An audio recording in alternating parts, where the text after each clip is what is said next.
I'm good. You just Attention passengers, for your health and safety, smoking is not allowed in Chicago O'Hare International Airport. But what about outside the airport?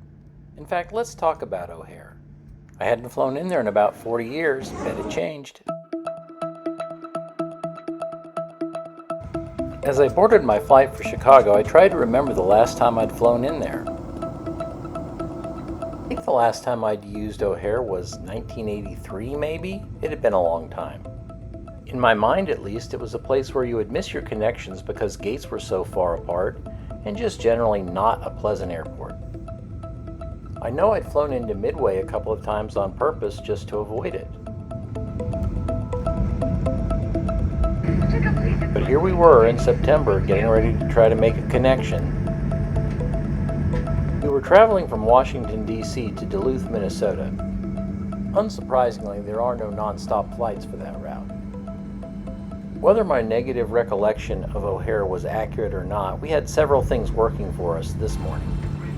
We were flying early in the day, we were connecting from one United flight to another, and most of all, we had about 2.5 hours between flights.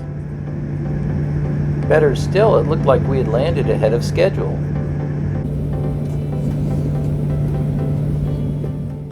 On our way to the gate, we waited for a Spirit plane.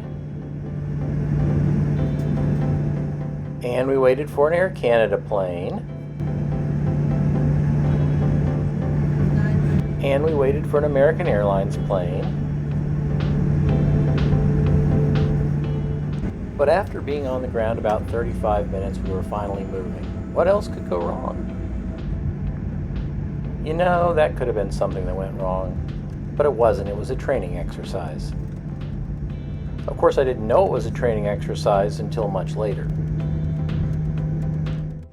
One thing I remembered correctly was O'Hare is huge, and depending upon the runway that you land on and the gate you're assigned to, you're going to be on the ground quite a while before you actually reach the gate and get off the plane.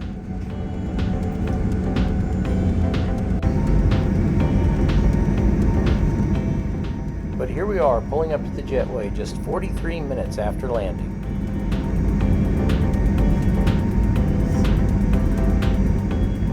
I'll tell you right now, this isn't a story of missing a connection with an hour and 45 minutes to make it, but I do want to show you how big, how vast this airport really is, even if you're just going from one United flight to another. We were among the first passengers to deboard, and if we hadn't already been told our next gate on the app, this board would have been helpful. I was immediately struck by how this airport was nothing like what I expected. It was actually really nice. Almost immediately I was seeing places where I would legitimately enjoy dining. Gates and concourses seemed pretty well marked.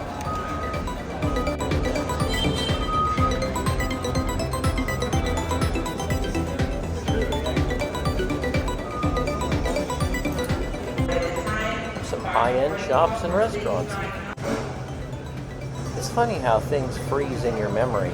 As I looked around, it had been 40 years. What was I, some kind of dinosaur? Oh, look, there's a dinosaur. No one, including me, should be surprised by the number of changes in 40 years. I mean, 40 years. But I'll tell you what had not changed. Going from one United gate to another United gate could involve changing concourses and could take a while. And we had to change from the B concourse to the C concourse. So how would we do that? It didn't take me too long to come to the realization that actually this wasn't that huge of an airport. I mean, it wasn't Heathrow, it wasn't Charles de Gaulle, it wasn't even Dulles. It was actually pretty manageable. To go from the B concourse to the C concourse, we didn't need a train or a people mover, we just walked. Well, it was a moving sidewalk, but we walked. Once we got there, awaiting us were ample electrical outlets and spaces to work. Or if you prefer, places to drink.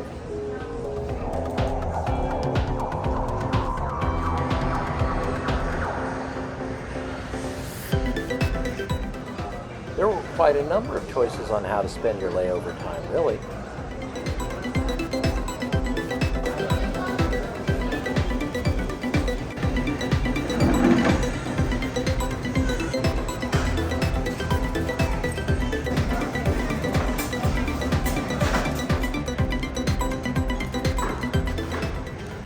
try for the United Club and we didn't have access to the Polaris Lounge, I'm not sure they were two different things on this particular day.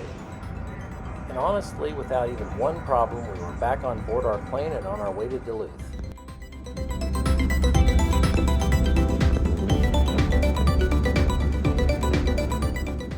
Still, this is one enormous airport, and I'm not sure what would have happened if we'd had to change terminals.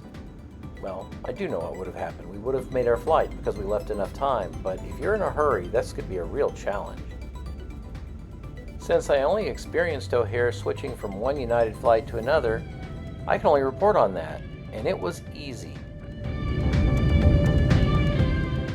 So apart from firefighter training that had us all thinking something was terribly amiss, this was actually really easy.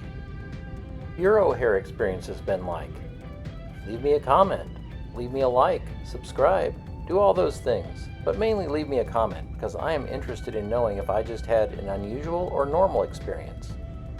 And now you know I went to Duluth, so there'll be some videos from there coming up soon. You'll see me in them. And as always, thank you for watching my video. And we're off the ground.